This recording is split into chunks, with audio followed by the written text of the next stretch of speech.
Momen Menteri Keuangan Purbaya Yudi Sadewa mencuri perhatian publik saat melontarkan candaan kepada seorang dosen ekonomi dari Universitas Jember agar sang dosen membuka lagi bukunya. Anda dosen bukan? Dosen fakultas apa? Ekonomi. Buka lagi bukunya. Jadi gini, nggak apa-apa. Itu tapi pertanyaan bagus sekali. Baik, terima kasih Ibu Afi. Saya Ciplis Gemakoriah, dosen Fakultas Ekonomi dan Bisnis Universitas Jember. Yang pertama Pak Purbaya, pertanyaan saya terkait dengan mekanisme burden sharing antara Bank Indonesia dengan Kementerian Keuangan. Bagaimana bentuk kebijakan terbaru atau real atau nyata dari bauran kebijakan fiskal dan moneter akhir-akhir ini? Yang pertama adalah terkait dengan dana 200 triliun ke Himpara, Pak. Kemudian yang kedua adalah salah satu fasilitas dari Bank Indonesia adalah kebijakan likuiditas makroprudensial di mana terjadi penurunan fasilitas dari GWM, giro wajib minimum, dari 9% ke 4%. Artinya berarti itu akan menambah likuiditas di pasar, Pak. Sehingga bagaimana Bapak mengkomunikasikan kebijakan ini supaya pertumbuhan ekonomi terus tumbuh, kemudian inflasi dijaga dan sedangkan exchange rate atau nilai tukar kita tetap terjaga, Pak. Itu yang pertama. Kemudian yang kedua adalah bagaimana pemerintahan saat ini yang Bapak pimpin itu dapat sebisanya mengintegrasikan prinsip ESG, Pak, environment, social dan government. Okay. Baik dari sisi perencanaan, pengawasan dan pelaksanaan. Terima kasih, Bu Afi. Terima kasih, Bu. Silakan Pak, jadi mengungkap resikonya karena orang tuh selalu khawatir dengan hutang walaupun rasio-rasionya masih kita aman. Gimana Mas Purbaya? Wah, terus terang saya agak bingung karena pertanyaannya nggak kedengeran. Suaranya pelan. Saya coba tebak-tebak sedikit. Jadi membangun trust, ya itu penting. Kalau Anda pernah baca buku Macroeconomic of Self-Fulfilling Prophecy, memang ada seperti itu. Ketika orang menganggap atau berharap memprediksi ekonominya bagus, bisnis akan ekspansi, konsumen juga akan belanja itu.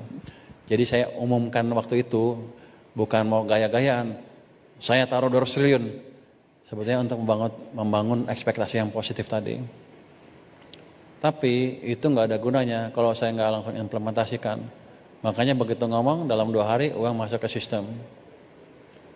Ini masih ekspektasi. Tapi ketika moneter sudah bergerak, impact yang mulai kelihatan ke sistem, itu real impact yang bisa menimbulkan optimism, sentimen positif di masyarakat dan di perekonomian. Dan ini sudah terjadi. Kalau enggak tadi yang kurva tadi enggak akan naik ke atas. Itu kira-kira. Jadi menciptakan optimism kalau ngomong doang juga enggak ada gunanya. Sebentar ada runtuh. Kalau saya kan enggak ngomong. Ada langkah lanjutan nanti yang sebagian belum dibuka, kecuali Anda bayar sama saya. Coba Anda lihat IHSG, kan waktu itu dibilang akan hancur.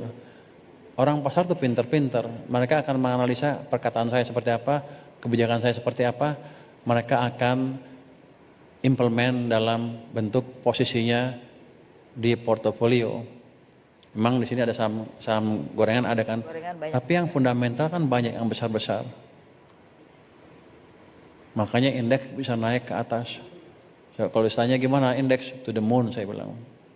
Itu menciptakan optimisme juga. Akhir tahun ini berapa? 9.000. 10 tahun lagi ke depan berapa?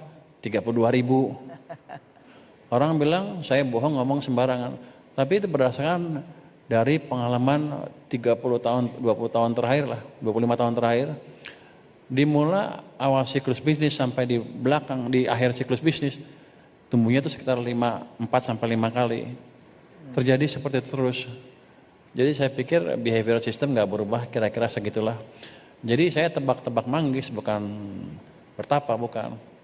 Itu hitungan ekonomi yang ada persamaan matematiknya. Jadi kalau orang di luar nanti suatu saat, jadi yang ingin saya ajarkan adalah seperti ini, yang saya ingin ajarkan publik bahwa ilmu ekonomi adalah ilmu yang menarik. Kalau Anda pelajari dengan baik, Anda bisa mencapai level yang tadi, yang tinggi sekali, yang seolah-olah mendekati dukun. Itu kira-kira. Terus resiko. Jadi saya kan di riset lama sekali. Saya pelajarin itu terus, selalu mathematical based, statistical based dengan data yang clear. Terus tentang resiko.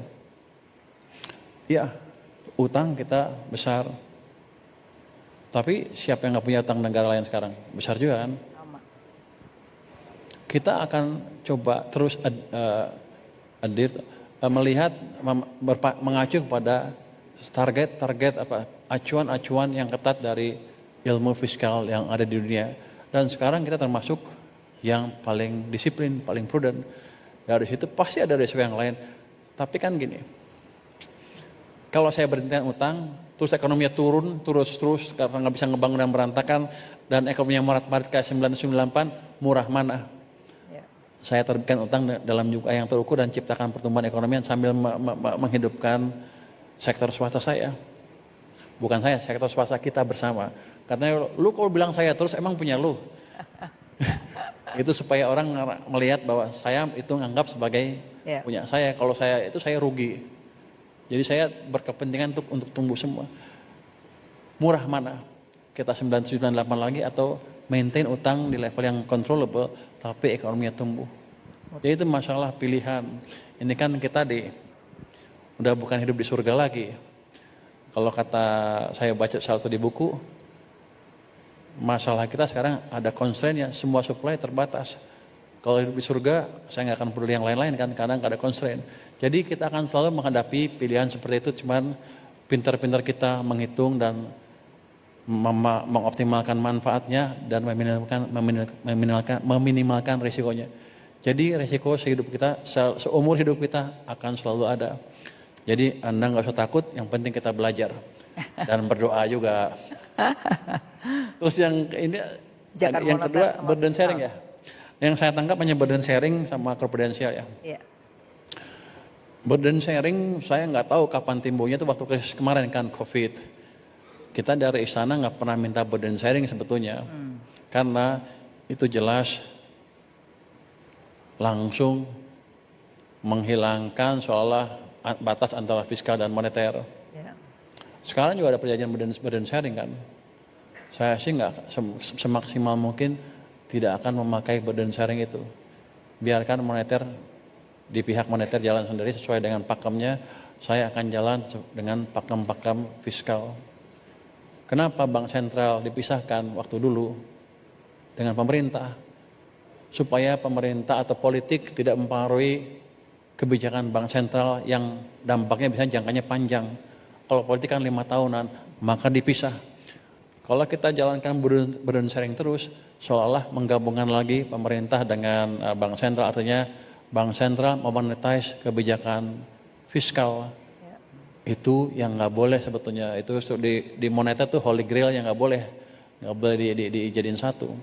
Tapi waktu krisis mungkin nggak apa-apa, tapi ke depan akan kita hindari sebisa mungkin. Kalau yang kedua apa tuh ya? Makroprudensial. Kayak gini aja.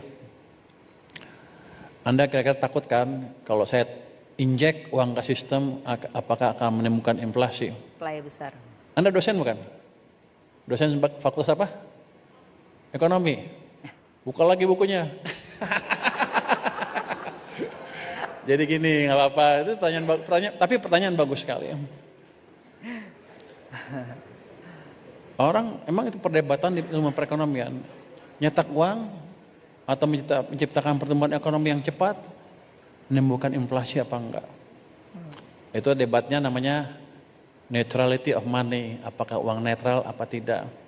Ada yang bilang udah pakai rumus-rumus, ya netral. Artinya kalau Anda cetak uang, maka Anda akan mendorong inflasi, kira-kira gitu kan.